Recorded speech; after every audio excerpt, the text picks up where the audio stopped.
Okay.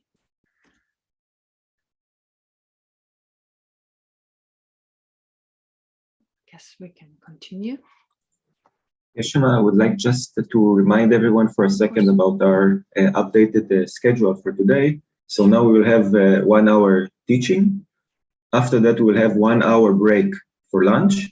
And after that, we'll have another teaching of 1 hour and a half. Okay, so thank you very much. All right. Thank you, Tommy. All right. Let's start then. Let's just take a moment to remember our initial motivation, that we're doing this for the welfare of all sentient beings. We need our help, we need our assistance, so may this session again become a cause for us to attain the fully awakened state of a Buddha.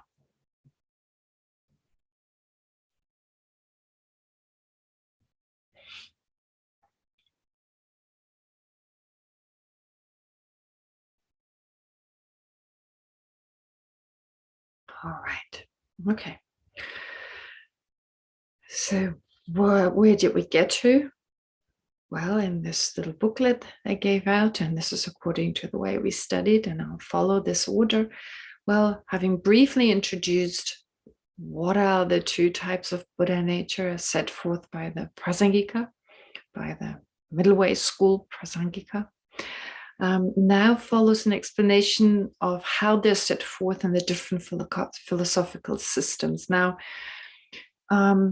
before I delve into it, I mean, I started talking about these different philosophical systems before, but there's a few things, or just a few words I would like to say about these 4 philosophical schools themselves to get a slightly better understanding also as to the importance of why actually most explanations are given in that order, that we first give a brief explanation of the Madhyamika system, and then if there are differences between the different philosophical schools, we start with Vaibhashika and Swatantrika, and then we go all the way up to the Prasangika school. And it's like I mentioned that analogy before, it's like stepping stones, taking us closer to the higher view, or like rungs of a ladder in order to kind of climb up a ladder, like climb up the different steps, the different rungs of a ladder. You use the lower ones first in order then to move all the way up. Now, this is similar here. And the reason being that, as you know, there are 4 philosophical schools: Vaibhashika, Swatantrika, Chittamatra, and Madhyamika. And Madhyamika can be again subdivided. Well, the other schools can also be subdivided, but that's not relevant for now. And as you're probably aware, well, all of Buddhist philosophy, of the Buddhist teachings, they're aimed towards leading us to understanding how phenomena really exist. But the way phenomena really exist, it's actually the direct opposite. It's diametrically opposed to how we perceive phenomena right now, which makes it so hard to really understand. I mean, we talked about emptiness of the mind. I mean, what does that mean? And our problem is that we perceive exactly the opposite. If we were to just perceive, I don't know, 30%, we were 30% wrong, and 70% we were right, it'd be so much easier. But no, we're exactly perceiving the opposite, what's there. So that makes it so difficult.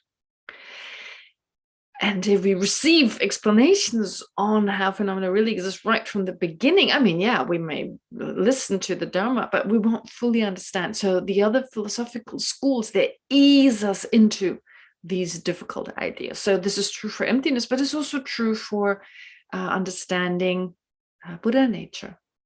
And what you need to understand is this explanation of the lower schools. It provides us, first of all, with some information that is useful. some information that not everything that they explains these lower schools, what they set forth, not everything is to be dismissed. There is explanation that's definitely helpful. And that should become clear.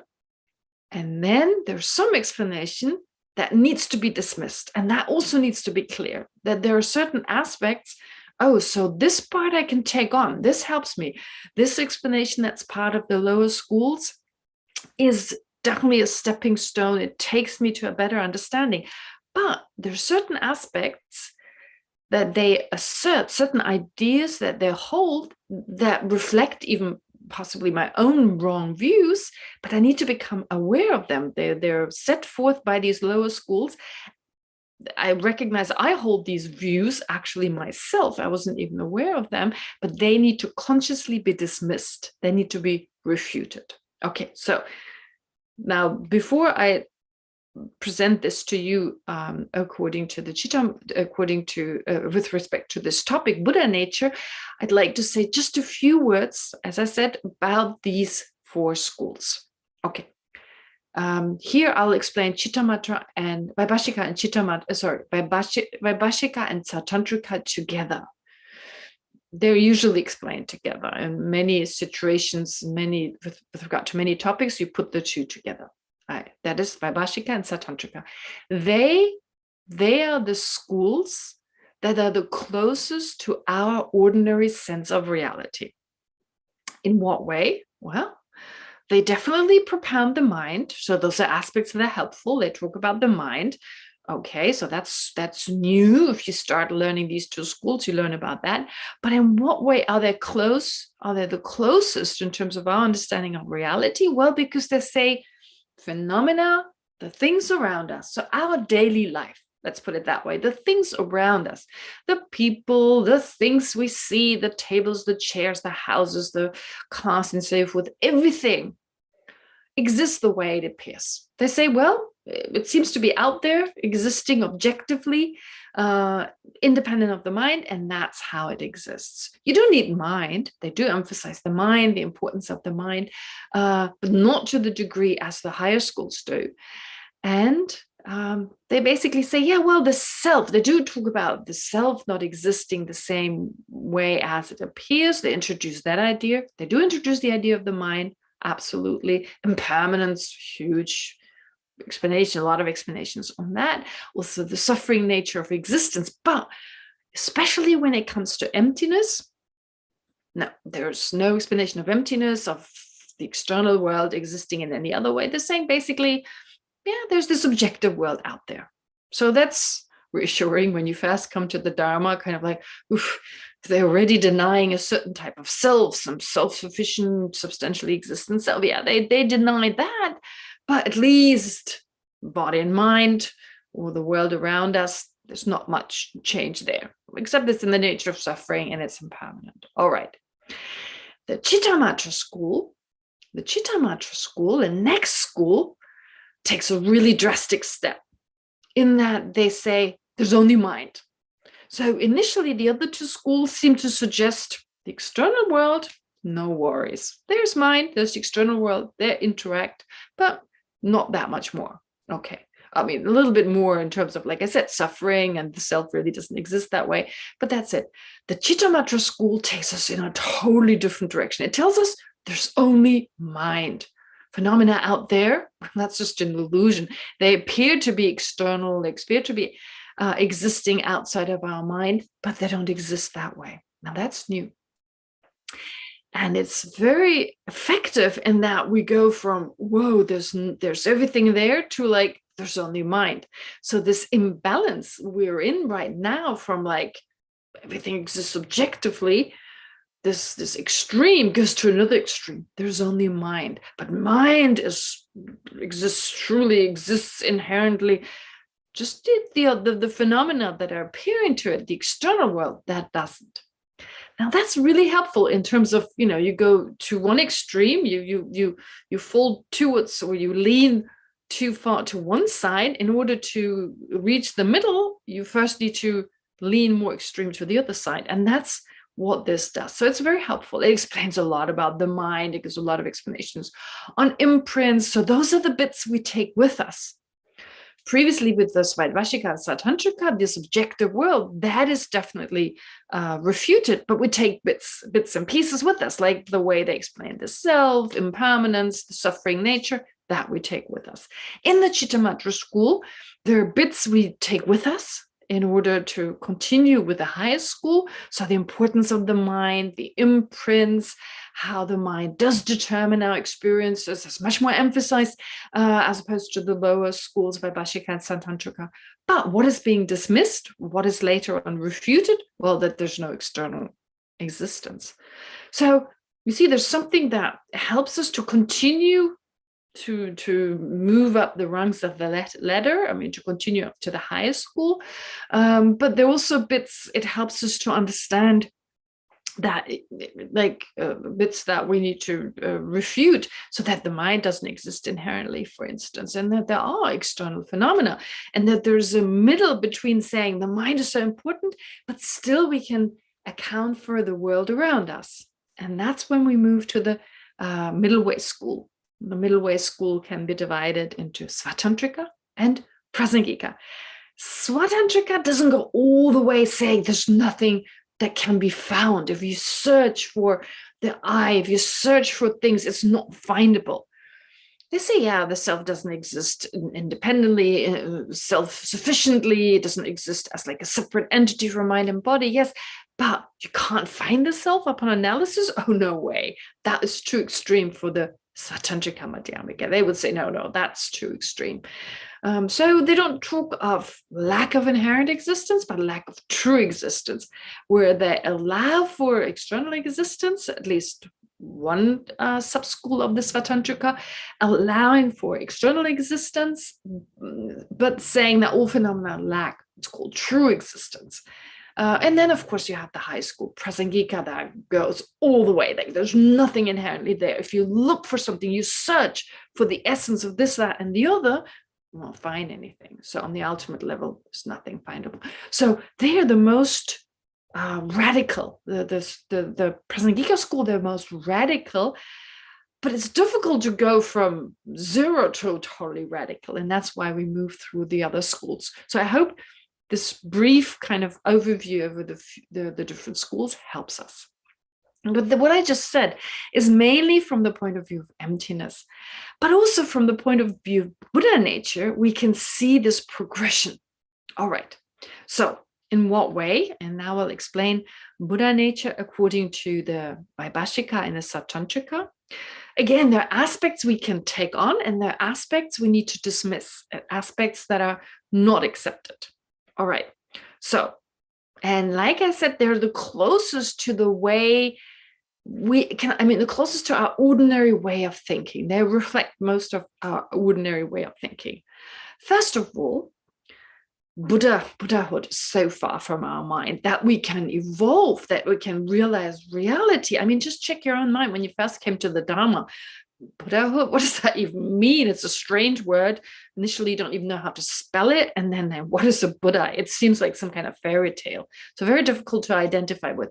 But a sense that we can evolve, that we can become an Arya and realize how phenomena really exist, that we can handle. So I just know from my own example, I could deal with that. I can realize how phenomena really exist. Buddhahood was not something I was really concerned with, even though I went through the notion of, may I become Buddha for the benefit, but it personally didn't mean that much to me.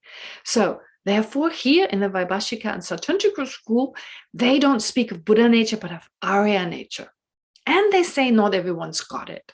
That again makes sense. Like I said in the previous session, I mentioned, well, we meet people and we feel, it's not like intellectually so much, but like kind of a feeling that they're not going to get enlightened. No, they're too far off. They're so, they're such horrible people. They're so not interested in any spiritual type of practice. So no way. So we feel that way. And that's again reflected in their views. And then there's also this view, well, if you really want to practice the Dharma, you should become a monk or nun. That's a widely kind of, it's almost like if someone asks you, you say, oh, no, you don't have to become a monk and nun, but it feels that way. So maybe as a lay person, you may feel, or as a monk or nun, you may feel, well, you better become a monk or nun, because that's the lifestyle you like for yourself, possibly. And if you're a lay person, you feel, well, I'm too busy. I've got too much, other things to do. I live the normal life. And so monks and nuns, they live the spiritual life. I live the normal life. That's kind of an assumption I think we all carry within us. All right. So I assume Moshe just made a mistake. There was a virtual hand for a few moments, but anyway, it's gone now. Anyway, we have time for questions a little later. So having said all this, so what is the view of the Chittavatra and the Swatantrika? Well, they say there are certain beings who have what's called Arya nature. Like I said, not Buddha nature, but Arya nature, the ability to become this great being who realizes phenomena as they really are. There are certain beings who have this nature. And it's associated with being a monk or a nun. So they have to have 4 qualities. Based on those 4 qualities, we can understand that they have Arya nature. They have this potential to become an Arya. What are the 4 qualities? The first 3, definitely relate to being a monk or a nun, being satisfied with simple monastic robes, right? Not just with simple clothes, but with simple monastic robes. It says very clearly here. Being satisfied with simple dwellings, okay, that could be true for a lay person, but being satisfied with simple alms, like when you go around begging and go on alms rounds, well, that's really not something that lay practitioners do. So here we go back to those are qualities, those are signs of someone having Arya nature that are, of course, found with monks and nuns.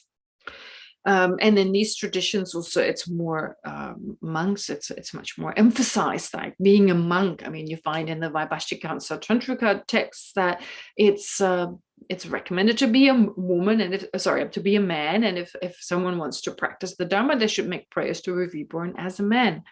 Those prayers you don't find in the mainstream teachings on the Prasangika, for instance. Okay.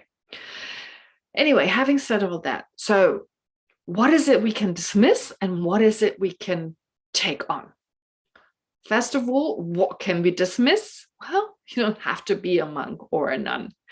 And monks and nuns can also be terribly busy with lots of other things. Looking at my own life, not being able to make time for retreats, making time for this, that, and the other. There are always excuses, and there's always something more important to do. And this is also true, of course, for lay people. But of course, lay people oftentimes having families, having to earn money, there is this extra responsibility, this extra burden, of course. But in the end, well, Dharma practice happens in every situation in life. So we just need to learn to bring the Dharma into whatever we do, not just when we're formally meditating and so forth. So therefore, what is to be dismissed? You don't have to be a monk or a nun. Being a good practitioner doesn't mean you have to be ordained. Now, I think you've heard of this before. You're probably aware of that, but it's important for monks and nuns to know we're not safe. Just because we're ordained doesn't mean, well, our future is safe. Well, it's not. Certain vows to take and to keep. There's extra responsibility with that. And for lay people, of course, to understand Dharma practice should happen in every moment of life. The Dharma should be brought into our daily life and not just be a hobby we do on our meditation cushion. So that's to be understood. What is it we can take from it? Well, it's still helpful for practice to be satisfied with simple living. Being able to, with simple clothing, simple dwelling, and simple food. That doesn't mean you shouldn't eat healthily. No, healthy food is still important, but it doesn't have to be super fancy and super, I don't know, like lots of varieties every day, something else, a 3-course, I don't know, meal and what have you. So therefore, that's the part. It's helpful for Buddhist practice. It's not called Arya nature in the higher schools, but those are still characteristics. Being satisfied with little, And that way, we open our mind, we have more time, we have more possibilities to bring the Dharma into our daily life. If we're so busy shopping for clothes every day, when are we going to practice? And it's hard to be focused on the welfare of all sentient beings if you're searching for that particular trousers and so forth. So to be satisfied with simple clothes, to be satisfied with a simple dwelling, just have more time. And then the fourth type is taking great delight in eliminating afflictions and meditating. Well, that certainly helps. Having fun meditating, having fun practicing. I mean, if it's torturing yourself, I mean, you're not going to, I mean, if someone else tortures you, that's a different thing. But if you torture yourself, you're not going to be able to keep it up. So again, that's important. Those four are important. Are they what we call Buddha nature? No. Is this Arya nature? No. These are basically just aspects that are important, but they are important. So we learn about them because let's reflect on our own life. Are we satisfied with simple clothing and simple dwellings and simple food and, well, simple other aspects of life? Or is our life so full with trying to satisfy this desire and that desire and so forth? And do we have delight? Do we have delight in practicing? Do we have delight in eliminating the afflictive emotions? Does it give us joy or does it frustrate us? This is also part of mindfulness, to reflect. Do we experience joy? Dharma practice needs to be joyful. If it's not joyful, you're not going to keep up with it. Okay, a certain strain, all right, a little bit of hardship, yes, but hardship that gives you joy. You know, like when you go jogging or you do some kind of sport, yeah, there's some hardship involved. But when you're done, you feel good. So you're motivated to continue to do it. That should be a Dharma practice. It should give you some joy. Joy is very important. And so hardship, if you generate some humor, it's always good. You get through the hardships with some humor and can even enjoy the hardships, you know, enjoying your own humor. All right, so this teaches us. So between the lines, there's something we learn from this, not just, it's like, yeah, we memorized those. When I studied this, we memorized those, we debated this, but what's underneath it? What's underneath it? It's understanding. We shouldn't totally dismiss those. Those are important in our own practice, even though we don't call those for Buddha nature. All right. And so what does it tell us? These practitioners, the fast three enables them temporarily to overcome craving. That makes sense for their possessions and facilitate meditation on the path. And the fourth aspect enables us to engage in actual meditation and irreversibly eradicate craving for the self and one's possessions. Makes all sense, right? And how do we do this? Well, so many different techniques. How limited are the things around us? They're impermanent, constantly changing, will never be. What's really important? What is it that we take to our next lives? It's not the dwellings, it's not the clothing, it's our own mind, and we have to work with that. And once we fully understand that, joy is generated. And when we're more successful with that, well, we're motivated to continue. Okay. Successful, I mean, when we're happier than we were before, we're more motivated to continue on because our mind is more peaceful. So in that way, this is helpful. I've stretched it a little bit, but this is what I see is contained in this explanation by the Vaibhashika and the Swatantrika. All right. Okay, so, but to go back to the strict explanation, this is based on Vasubandhu's explanation, the Abhidharma Kosha, or Treasury of Knowledge, also in a sub-commentary. They're talking about this. So usually there's like a quote given to kind of support the explanation that was given in the text by Geshe.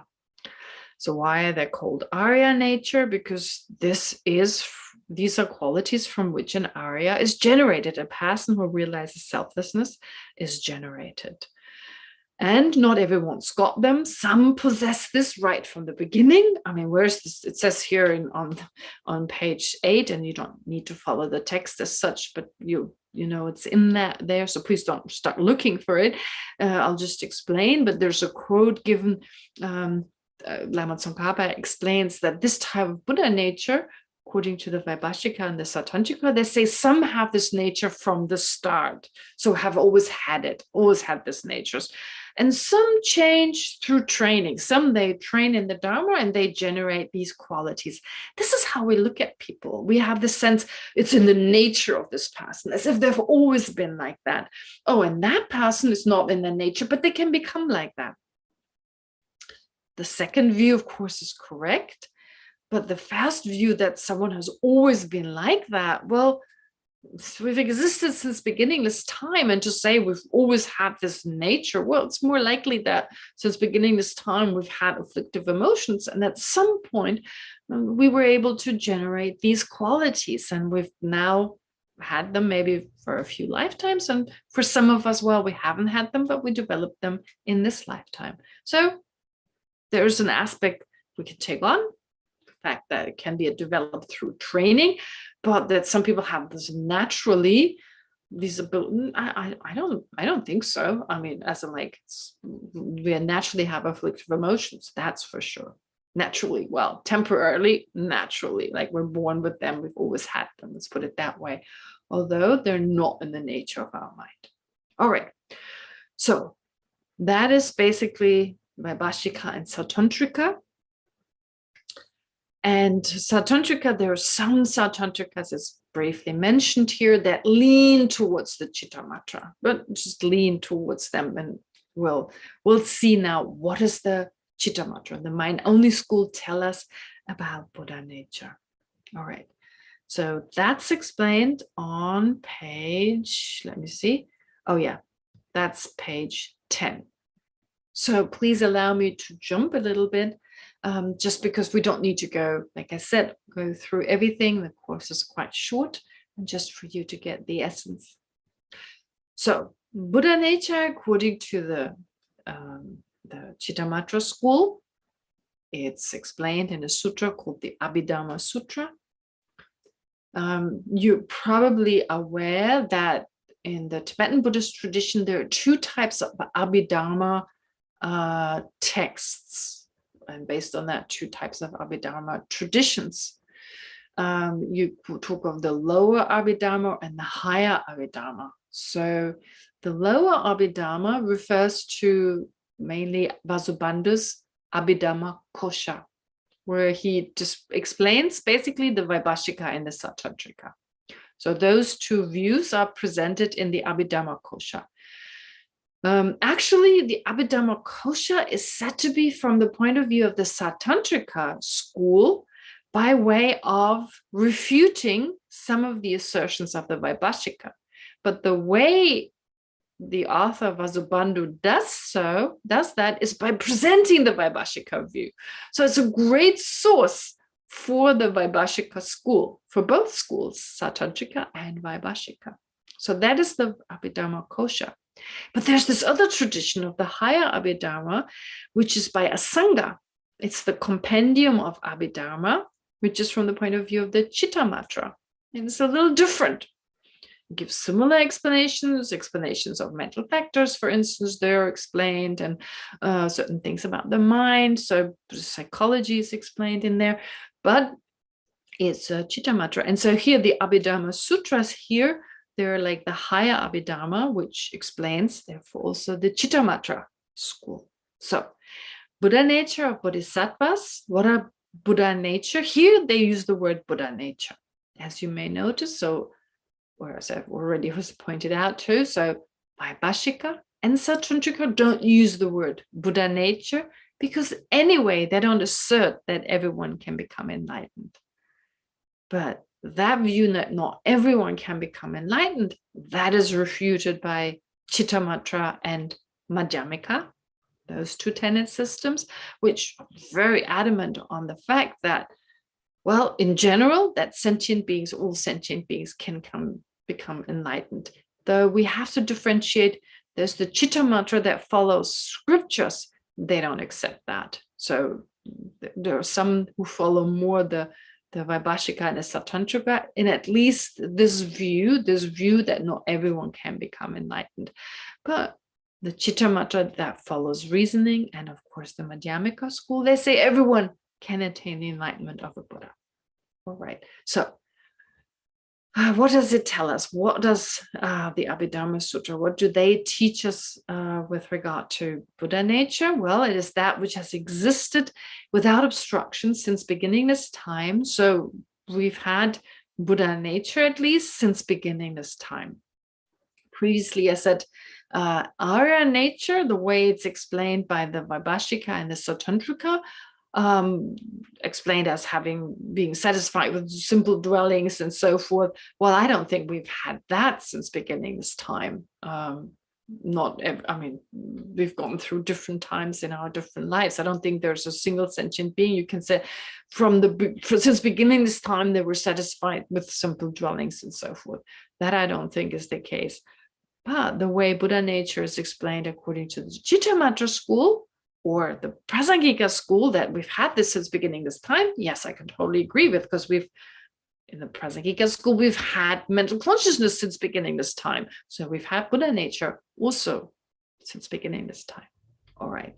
But returning to Buddha nature according to the Chittamatra school, well, it's that which, without obstruction, without being changed in that way, since beginningless time, it's always been there, is obtained by Dhammata. Dhammata here is just naturally there. It's obtained naturally. You didn't have someone who kind of made it come into existence since beginningless time. It's just natural.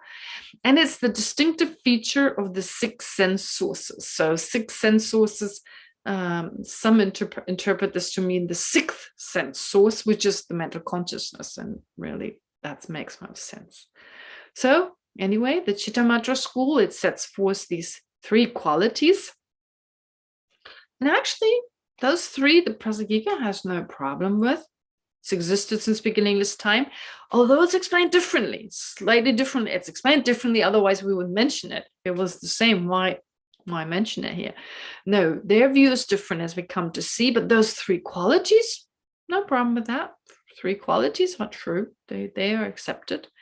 So what do they say? How do they describe Buddha nature? Well, they assert that there are 2 types of Buddha nature. Again, the same terminology is used, but the meaning of these terms is slightly different. Naturally abiding Buddha nature and evolving Buddha nature. They use the same terminology. But what do they say? What do they say Buddha nature is? They talk of seats, a seat in the mind, a mental seat. And as I also briefly mentioned before, well, the Chittamatra school puts a lot of emphasis on the mind. There are no external phenomena. And I told you the purpose for propounding this or for explaining this. And of course, there's a lot of emphasis on seats, on imprints. Now, seats or imprints, that's a difficult kind of concept. But, well, initially when we hear about it, we may have a hard time understanding what are these seeds, what are these imprints. However, as we become more familiar with them, as we grow more familiar with this idea, well, it explains a lot. It explains a lot. The only thing is that from the Prasangika school point of view, the imprints don't explain Buddhahood. But for the time being, let's see how the Chittamatra school explains it. Okay, so according to the Chittamatra school, and what are seats? What are those seats? That really, it's almost like a crutch, it's like a crutch in that, well, we hear about seats and it explains everything. But we do this in everyday life anyway. We've got a lot of crutches, like when we try to explain something that's really difficult to explain, we talk of energy. It's some kind of energy. And then everyone goes, oh, okay, energy. But what kind of energy? There was this energy in the room. I felt this energy, right? We sometimes kind of explain things in that way and never question what that means. Or we say, they just had that potential. But what is a potential? Like as if there was some potential that had a certain, almost like a color or some potential you could find somewhere. People say the potential within the DNA, like in our genetic material, but where's that potential, right? Show me what exactly. And then it becomes harder. We're a little bit satisfied. Oh, a potential. Okay. What is the potential? The DNA. but which one of the proteins, which one is the potential? And then it becomes, right? It's quite difficult. So similar with these imprints, it seems like imprints, like you hear an imprint or you hear seed. They're just words of the everyday language that have qualities that are similar to what is meant here. So seed sounds like they're little dots in our mind, and imprint sounds like they're little indentations in our mind. And none of those is true. They're just words of the everyday language that, which I say, share something with an actual seed or with an actual imprint. What it really means is that our mind is such that whatever our mind does, whatever thought it thinks, whatever ideas it has, whatever the mind does not get lost. It leaves something behind in the mind. And of course, it also has an effect on the external world. Okay, it affects other people, of course, too, especially if these mental actions result in physical expressions. Then anyway, but the point is that something is created there. Something is created there. And because it's so hard to explain the mind anyway, how are you going to explain what is created there? I mean, it's not visible. Can't hear it. You can't see it. So we call it imprints.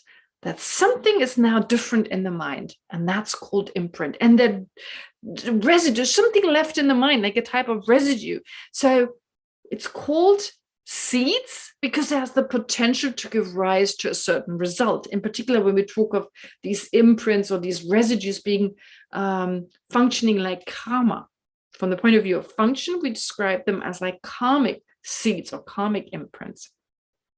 And other ones, so calling them seeds, therefore having a certain potential, just as a seed does have a potential to give rise to something, to cause something.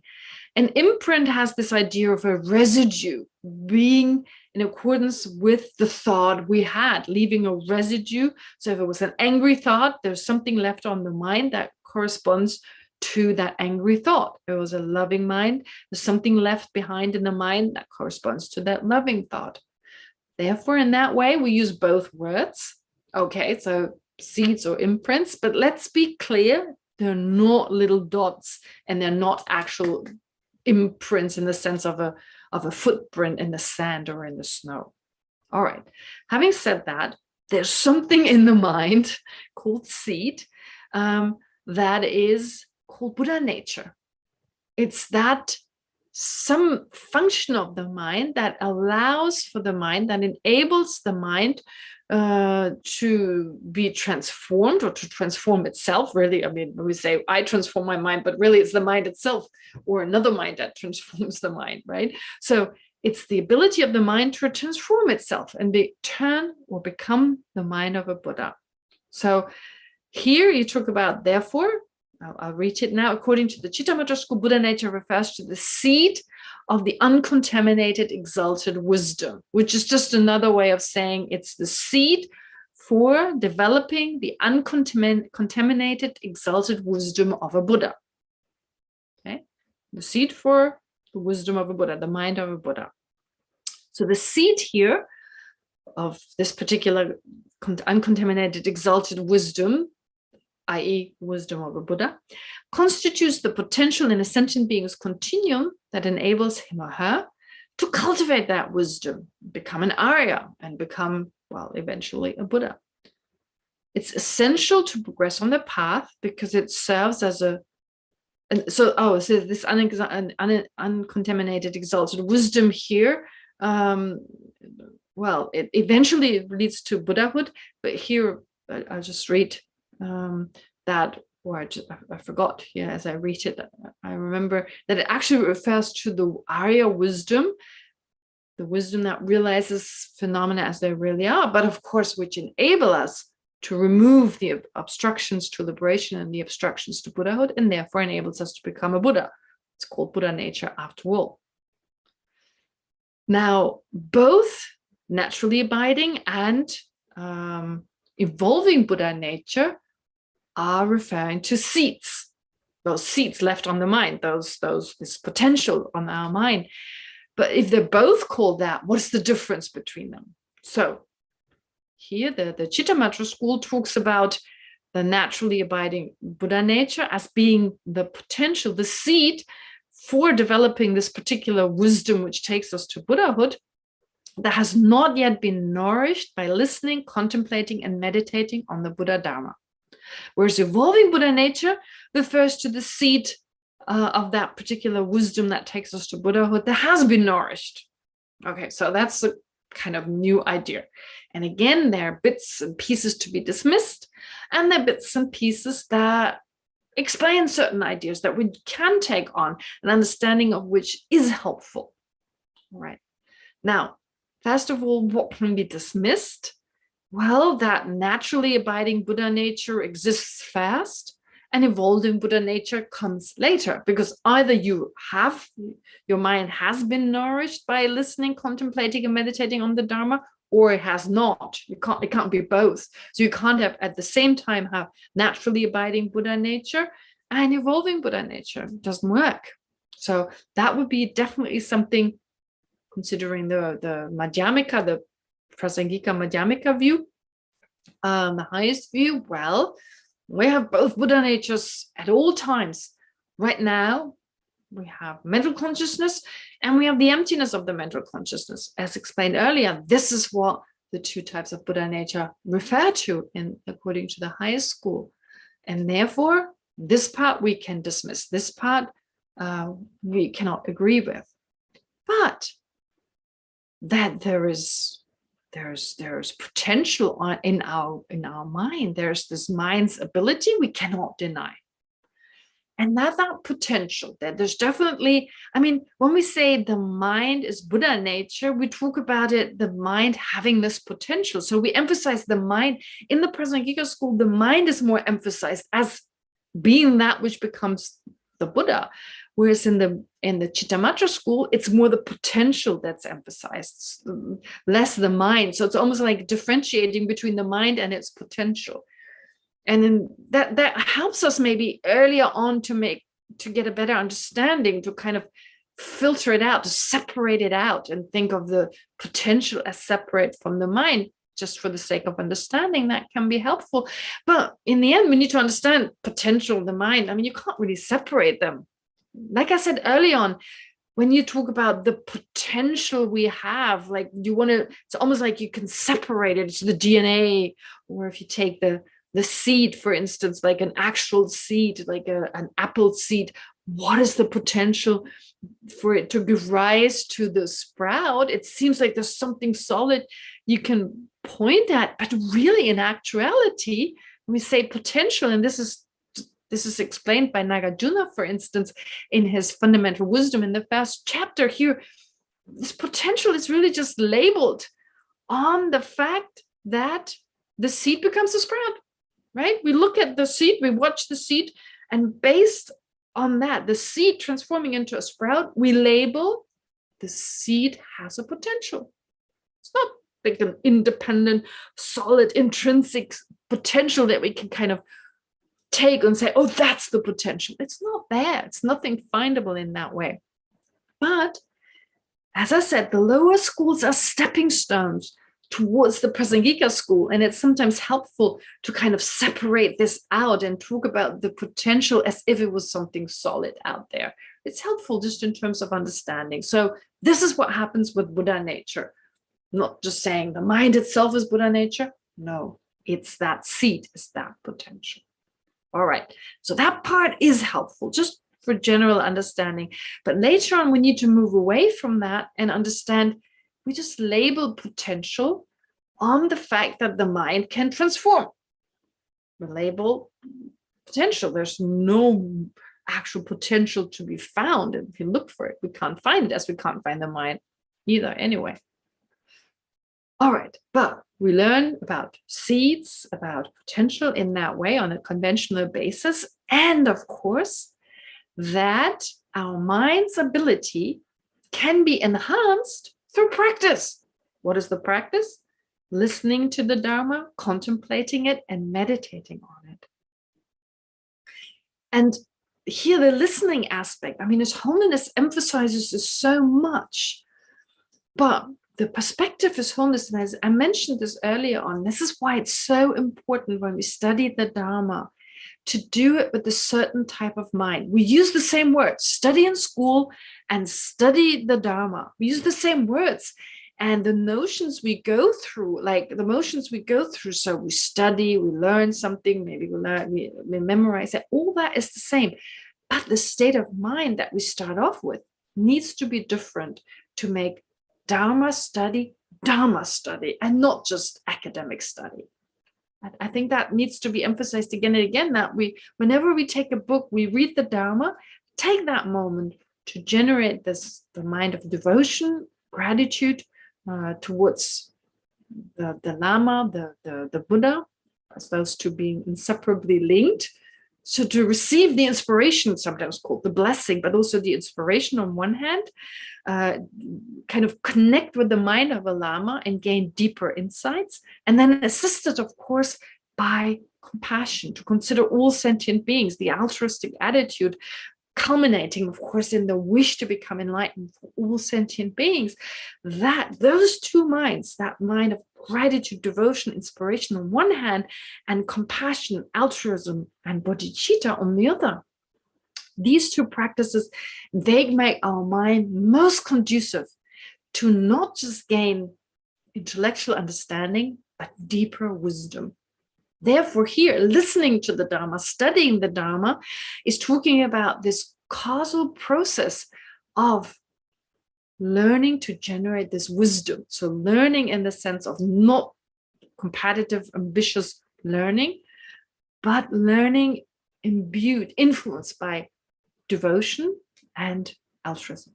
All right, so just want to mention this again. And if we learn in that way, with that attitude, and this wholeness mentions this so beautifully. I mean, just in the schools, he's talking about this competitiveness and this ambition. I mean, it's also responsible for all our unhappiness. Let's not bring bodhicitta and stuff in schools. This doesn't mean that. But he's saying, just on a psychological level, just how the mind works, just the science of the mind, Buddhism. Our mind works better with compassion. Our mind doesn't work well with the afflictive emotions such as envy and competitiveness and so forth. It doesn't work well with these types of mind. It works best with compassion, with gratitude. So let's develop those in school and help the students not just amass knowledge, but be happier and more peaceful and eventually be wiser as well. So wholeness brings really these psychological aspects into daily life through his advice that he mentions over and over again. But for us here as Dharma practitioners, if we want to practice the Dharma, so maybe I'm saying Dharma practitioners, whether you're Buddhist or not, if you want to practice the Dharma, if you want to take these techniques, then it's important to do the listening aspect with this motivation. Just want to emphasize this again. So whenever you take a book, at least do refuge and bodhicitta. Just those 4 lines, they bring the two together. Refuge, as in like relying on the Buddhas and Bodhisattvas, kind of dedicating yourself to what they're teaching. Gratitude, devotion is part of that. And the last 2 lines, of course, the altruistic mind. Okay, so, but if we do that, then our mind, so listening, contemplating, and meditating on the Buddha Dharma, that really makes a change. It brings something in our mind. It activates these seeds, as the Chittamatra school would say. And the Prasangika has no problem with that, saying that, except they don't say that's Buddha nature. They don't put the seeds. They don't call the seeds Buddha nature, but they say, yeah, that really happens. Something is activated in our mind. Something, a potential that we've always had, an ability we've always had, that is now changed. And that's what the Chittamatra teaches us, despite certain aspects being dismissed, but that we learn that our practice of the Dharma awakens something in us. And that's the way we talk, the awakening mind. The awakening mind, that's another word for bodhicitta, actually. The awakening, and then the awakened is the state of a Buddha. But the awakening is the altruistic practice. It awakens something within us. it shows exactly that awakening of these seeds, the nourishing of these seeds through listening and contemplating and meditating on the Dharma, of course, resulting then eventually in Buddhahood. So, like I said, this aspect is helpful just from that point of view. All right, again, time is up. Time flew. We've got 10 minutes left because I only started around 35. So we've got 10 minutes left if there are any questions. So if so far you've got questions, you're welcome to ask.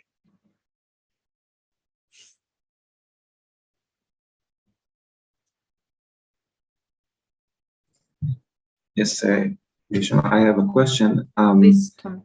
Regarding the definition of Arya nature, according to Vaibhashika and Swatantrika, it sounds like something that we can develop, right? Being satisfied with simple life and taking joy in removing afflictions. So do they say that it's something that someone cannot have an Arya nature and then develop it after some time? Well, I think, I don't think I've mentioned it here, but I think their view would be that there are some who can, who have always had it, some who can develop it, and some who can't. I think their view would be, because most of the schools other than the Madhyamika school would assert that even Buddha nature, like I said, even in the Chittamatra school, there's some who say not everyone has Buddha nature. Okay, so that assumption is something you find more with the lower schools. That it's also, like I said, it reflects our own view. We meet people and we think, oh, this person will never. I mean, you put the Buddha right in front of this person, they will always be greedy. There will always be, that kind of reflects our view, right? We have this view, and of course that doesn't reflect reality. But these lower schools hold these views. So, in answer to your question, it seems like everyone can, but certainly we've met people where we think, well, probably not in this lifetime, at least, right? I mean, they're so busy with other stuff, maybe occupied with themselves to such a degree, it's hard to believe that in this life they can actually develop that. All right. But that's just true for this life, of course. Eventually, everyone will. Yeah. Does that answer that? Anyone else? Any questions? Come on, anything, get the discussion going. Don't just listen to me and just be skeptical. I guess Holmes said this morning, always a question. So anything I've said, is there anything that didn't sound right, that you found it differently, anything, any debate? Yes. Okay, so another thing I thought, when you talked about the definition of Buddha nature according to Chittamatra, then it sounded to me, and maybe I'm wrong, that their definition of naturally abiding and evolving together is like only the evolving Buddha nature according to Prasangika.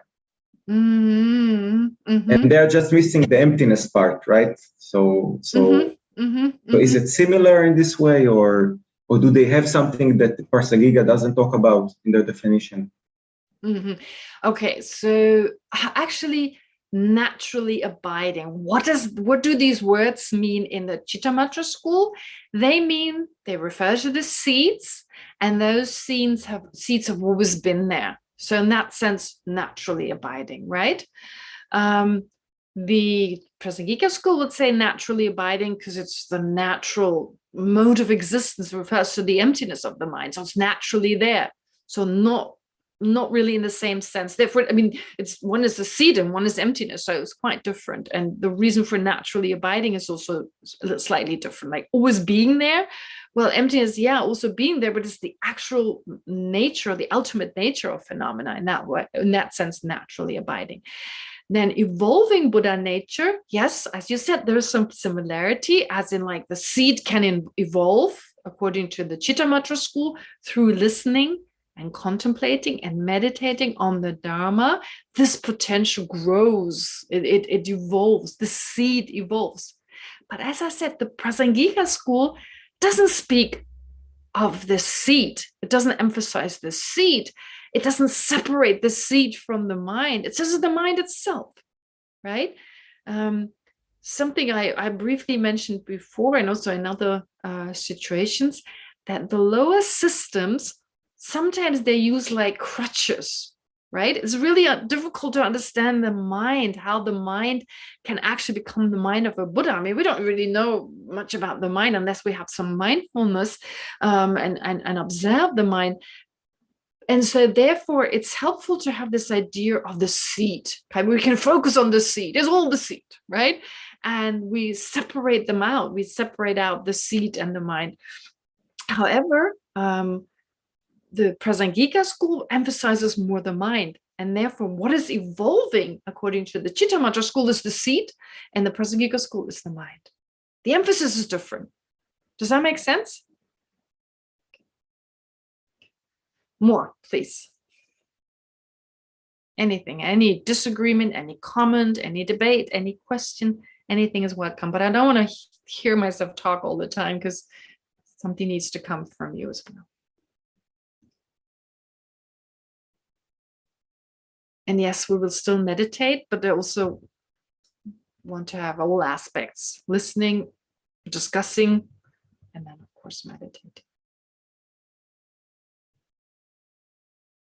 Anyone?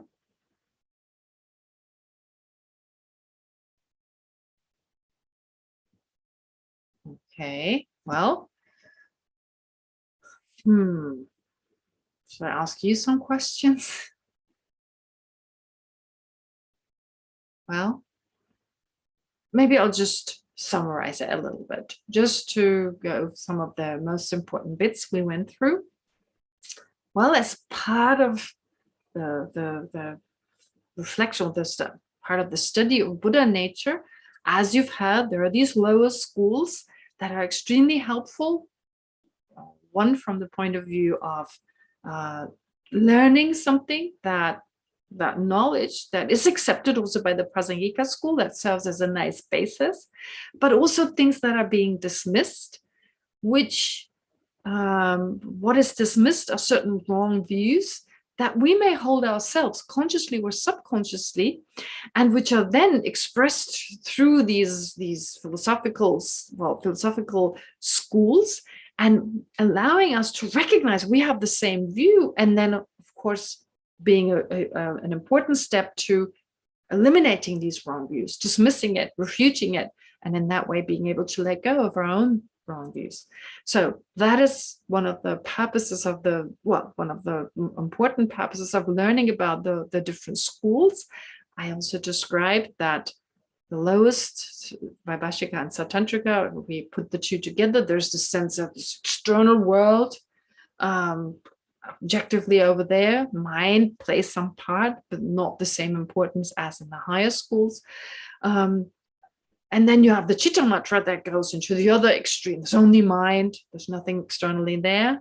So going from one extreme to the next. And then there's the Madhyamika, basically being something in between. Mind is extremely important. Phenomena couldn't exist without mind, but that doesn't mean we cannot conventionally talk of an external world.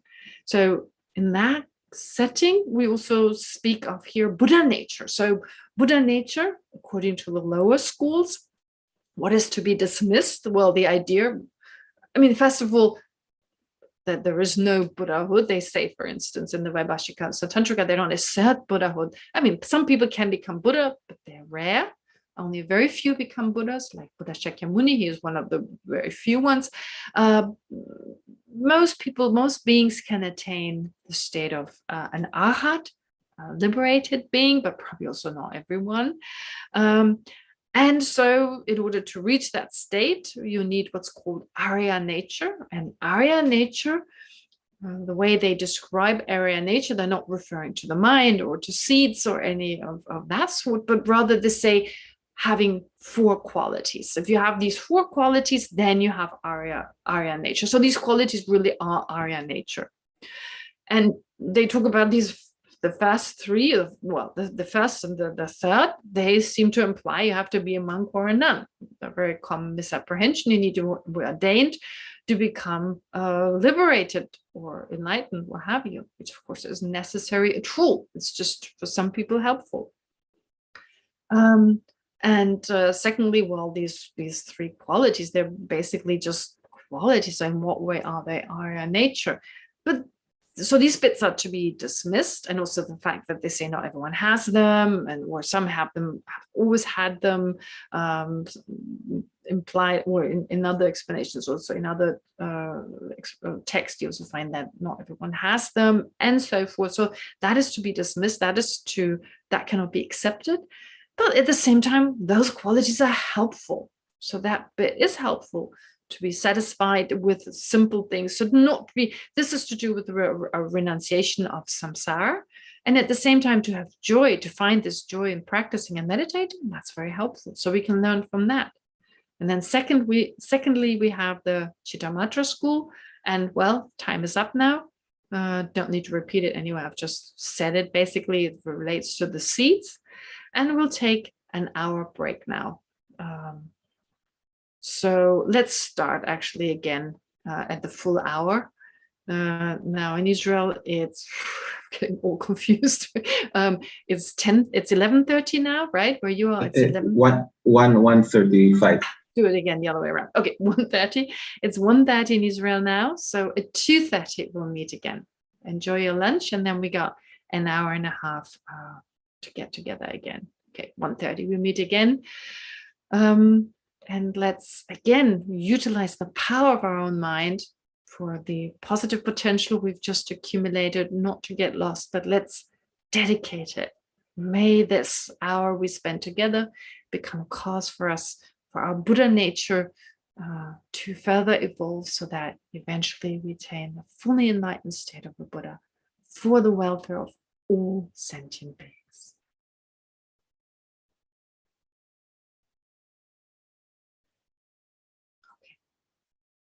Thank you, and yeah, see you soon. Thank you. See you after lunch. See you after lunch.